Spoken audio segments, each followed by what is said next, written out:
बदलापूरमधील कथित स्त्री बीज तस्करी प्रकरणाचे लोण आता नाशिकपर्यंत पोहोचलेत। नाशिक महापालिकेने मुंबई नाका परिसरातील मालती IVF सेंटरवर धाड टाकून कागदपत्र जप्त केली आहेत। एकाच महिलेचे अनेक वेळा बीज दान करून त्याची बेकायदेशीर विक्री केल्याचा संशय आहे। प्रशासनाने संबंधित सेंटरला नोटीस बजावली आहे, तर सखोल चौकशी सध्या सुरू आहे। आता थेट जाऊयात नाशिकमध्ये। त्या ठिकाणी आमचे प्रतिनिधी अभिजित सोनावणे उपस्थित आहेत, त्यांच्याकडून आपण याबद्दलची अधिकची माहिती जाणून घेणार आहोत।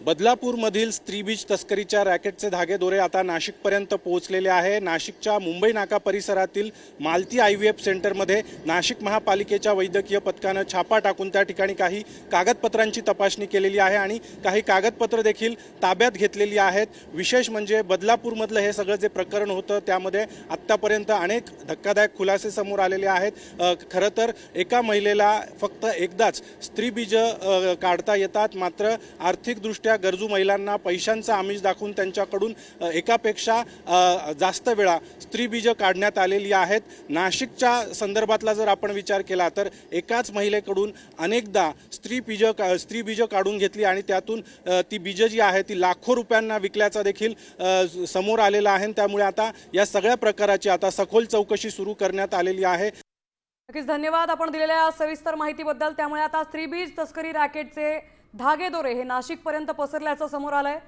नाशिकमधल्या पोलिसांनी ही कारवाई केली आहे। ठाण्यामध्ये जे काही प्रकरण घडलं बदलापूरमध्ये तथाकथित IVF जे आहे इलिगल IVF बद्दल, त्याचं ठाणे MOH तर्फे आम्हाला एक पत्र आलं की त्याचं कनेक्शन जे आहे म्हणजे रजिस्ट्रेशन सर्टिफिकेट नाशिकचं तिथे आढळलं आणि त्या रजिस्ट्रेशन सर्टिफिकेट वरती तिथे सेंटर चालवलं जात आहे असं आशंका आहे। त्या अनुषंगाने आम्ही जे मालती IVF सेंटर आहे त्यांना नोटीस पाठवली। नोटीसचा आशय असा आहे की नाशिक महानगरपालिकेचं registration certificate surrogacy ART level 2 आणि ART बँकसाठी असताना आपल्यावरती आरोप आहे की आपण या सर्टिफिकेटच्या आधारे ठाण्यामध्ये सेंटर चालवत आहात।